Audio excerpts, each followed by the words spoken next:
अस्सलाम वालेकुम रहमतुल्लाह। साथियों, मैं उम्मीद करता हूँ कि आप सब खैरियत से होंगे और आप सबकी तैयारी बिल्कुल अच्छी तरह से चल रही होगी। आज की इस वीडियो में हम लोग पढ़ने वाले हैं वाहिद और जमा यानी सिंगुलर और प्लूरल। वाहिद और जमा को बहुत ही अच्छे और बेहतर अंदाज में समझेंगे, सीखेंगे, ताकि अगर वाहिद और जमा से कोई क्वेश्चन और सवाल बनते हैं बीपीएससी में तो उसको आसानी से हम लगा सकते हैं और उसको चूज़ कर सकते हैं। तो चलिए स्टार्ट करते हैं दोस्तों आज का ये वीडियो। एनसीईआरटी में देखिए कितने बेहतरीन अंदाज में वाहिद और जमा को समझाया गया है, एग्जाम्पल के थ्रू और पिक्चर के थ्रू। अलिफ और बे दो कॉलम है। अलिफ में एक कॉलम है जिसमें एक सिंगल किताब है, और बी कॉलम में देखिए जिसमें कई किताबें हैं, कई बुक्स हैं, 1 2 3 4, इसमें कई बुक्स हैं। और दूसरे कॉलम में देखिए पेंसिल, सिंगल यहाँ पे एक पेंसिल है, और दूसरे कॉलम में देखिए इसमें बे वाले कॉलम में इसमें कई पेंसिल हैं। तो इससे आप समझ गए होंगे कि वाहिद क्या है और जमा क्या है। वाहिद का माना होता है एक, और जमा का माना होता है कई या बहुत।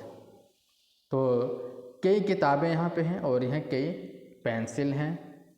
तो वाहिद किसी एक शख्स, एक चीज़ के नाम को हम कहते हैं। वाहिद कोई एक चीज़ यानी जिससे एक चीज़ मुराद हो, एक चीज़ समझ आए, उसे हम क्या कहेंगे?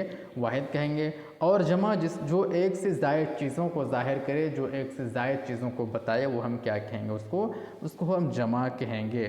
जैसा कि तस्वीरों में आपने समझा, देखिए अलिफ के खाने में एक किताब और एक पेंसिल की तस्वीर दी गई है, और बे के खाने में कई किताबों और पेंसिलों की तस्वीरें हैं। आप जानते हैं कि हर चीज़ की कोई ना कोई तादाद होती है। तो तादाद में जब कोई एक चीज़ हो तो उसे क्या कहते हैं? वाहिद कहते हैं। सबसे पहले एनसीईआरटी ने आपको तस्वीरों के मदद से, तस्वीर के थ्रू, पिक्चर के थ्रू आपको समझाया कि वाहिद क्या है और जमा क्या है। तो डेफिनेशन फिर बाद में बताया कि तादाद में जब कोई एक चीज़ हो तो उसे हम क्या कहेंगे? उसे हम वाहिद कहेंगे। नेक्स्ट देखते हैं, और जब एक से ज़्यादा हो तो उसे क्या कहते हैं? तादाद में जब एक से ज़्यादा हो तो उसे हम क्या कहेंगे? उसे क्या कहेंगे? हम जमा कहेंगे। तादाद में जब एक से ज़्यादा हो तो उसे हम जमा कहेंगे। तो यहाँ पे देखिए वाहिद से जमा बनाते वक्त लफ्ज़ की शक्ल जो होती है वो बदल जाती है। वाहिद से जब हम जमा बनाएंगे तो जो लफ्ज़ है उसकी शक्ल भी बदल जाएगी। एग्जाम्पल के थ्रू यहाँ पे देखिए घोड़ा से क्या हुआ है? अलिफ हट गया और क्या? या आ गया। तो चेंजेस आ गए वर्ड में। घोड़ा से घोड़े, दायरा से दायरे, उसके बाद लड़का से लड़के, चमचा से चमचे। ये सब क्या है? वाहिद और जमा है। लड़का से कैसे बनाएंगे जमा? लड़के। चमचा से कैसे बनाएंगे जमा? चमचे। ये भी जहन में रहे कि वाहिद से जमा बनाते वक्त जुमले की शक्ल भी बदल जाती है। जैसे एग्जाम्पल यहाँ पे दिया गया है, घोड़ा दौड़ रहा है। ये क्या है? वाहिद का जुमला है। और जब इसको हम जमा बनाएंगे, घोड़े दौड़ रहे हैं, घोड़ा यहाँ पे क्या था? वाहिद था, इसलिए यहाँ पे क्या था? है। और जब घोड़े आ गए तो यहाँ पे क्या लास्ट में आ गया? हैं। घोड़े दौड़ रहे हैं।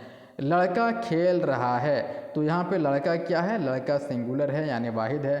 तो लास्ट में क्या है? जैसे हम अंग्रेज़ी में लगाएंगे इज़।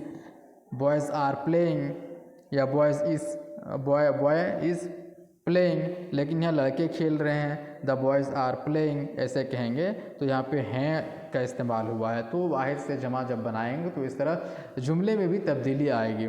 बच्चा पढ़ रहा है तो जमा बनाएंगे बच्चे पढ़ रहे हैं। आगे देखिए, ये भी याद रखें कि वाहिद लफ्ज़ के आखिर में अगर या हो तो उसकी जमा बनाने में अलीफ और नुनगुन्ना लगाया जाता है। जैसे लड़की है, और तो लास्ट में जब जमा बनाएंगे तो क्या बढ़ाएंगे? अलीफ और नुनगुन्ना बढ़ा देंगे, तो क्या हो जाएगा? लड़कियाँ। कली है, कली के बाद हम लोग अलीफ और नुनगुन्ना बढ़ाएंगे, हो जाएगा कलियाँ। खिड़की के बाद हम लोग अलिफ और नुनगुन्ना बढ़ाएंगे, हो जाएगा खिड़कियाँ। गली से गलियाँ, अलिफ और नुनगुन्ना बढ़ाकर हम जमा बनाएंगे। कब? जब अगर लफ्ज़ के आखिर में या हो तो। जैसे लड़की है, काफ के बाद या है। कली है, लाम के बाद या है। खिड़की है, काफ के बाद या है। गली, लाम के बाद या है। अलिफ और नुनगुन्ना के अलावा वाव नून लगाकर भी जमा बनाई जाती है। जैसे लोग से लोगों का हमने जमा कैसे बनाया? लोगों, वाव और नून गुन्ना बढ़ाया तो क्या हुआ, लोगों हो गया। घर से घरों, वाव और नून गुन्ना बढ़ाया, क्या हुआ, घरों हो गया। यहाँ पे कुछ वाहिद और जमा दिया गया, हमज़ा या नून गुन्ना लगाकर भी वाहिद से जमा बनाते हैं, जैसे दवा से दवाएं, दुआ से दुआएं, घटा से घटाएं, सदा से सदाएं, इस तरह से भी जमा बनाए जाते हैं।